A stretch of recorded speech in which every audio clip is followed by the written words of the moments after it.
Israel आणि इराणमध्ये युद्ध भडकलंय। इस्रायलने इराणच्या अनेक महत्त्वाच्या ठिकाणांवर हल्ले केले। इराणमधील अणुप्रकल्पांना इस्रायलने लक्ष्य केलेलं आहे।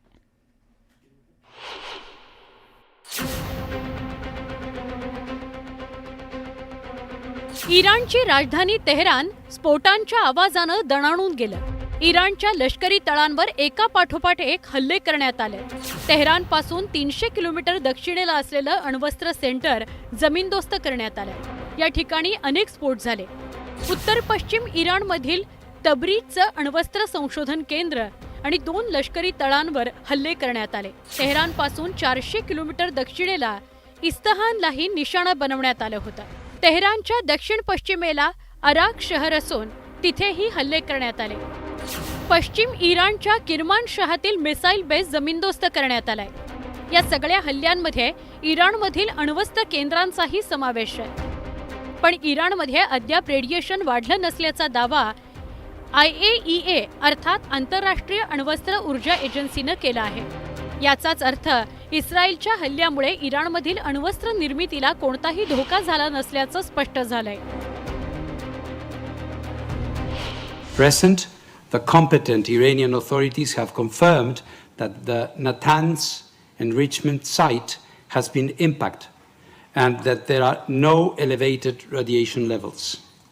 They have also reported that at present the Isfahan and Fordow sites have not been impacted. This development is deeply concerning. I have repeatedly stated that nuclear facilities must never be attacked, regardless of the context or circumstances, as it could harm both people and the environment. इस्रायलचा inch प्रदेश आपल्या मिसाईल्सच्या टप्प्यात असल्याची धमकी इराणने दिली आहे। तसंच इस्रायलच्या हल्ल्याला 2 वेळा चोख प्रत्युत्तर दिल्याचा दावा इराणकडून केला जातोय।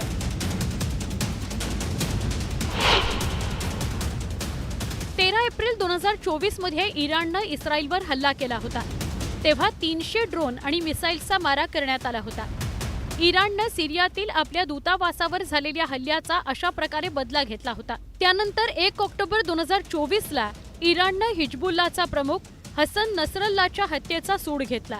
हा बदला घेण्याकरता इराणने 200 बॅलिस्टिक मिसाईल्सचा इस्रायलवर मारा केला होता। पण 13 जूनला इराणवर भीषण हल्ला झाला आणि त्यानंतर इराणच्या मिसाईलचा धाक संपला। इस्रायल आता इराणच्या छाताडावर पाय देऊन आव्हान देत आहे। तसंच इराणचा अण्वस्त्र सज्जतेचा मनसुबा इस्रायलने हाणून पाडलाय। या पार्श्वभूमीवर हा संघर्ष कोणतं वळण घेणार याकडे जगाचं लक्ष लागून राहिलेलं आहे। कारण दोन्ही बाजूने जोरदार हल्ले चढवले जात आहेत। त्याची तीव्रता वाढत चालली आहे। त्यामुळेच या संघर्षाचे चटके जगाला बसण्याची शक्यता नाकारता येत नाही। Bureau report, news 18 Lokmat.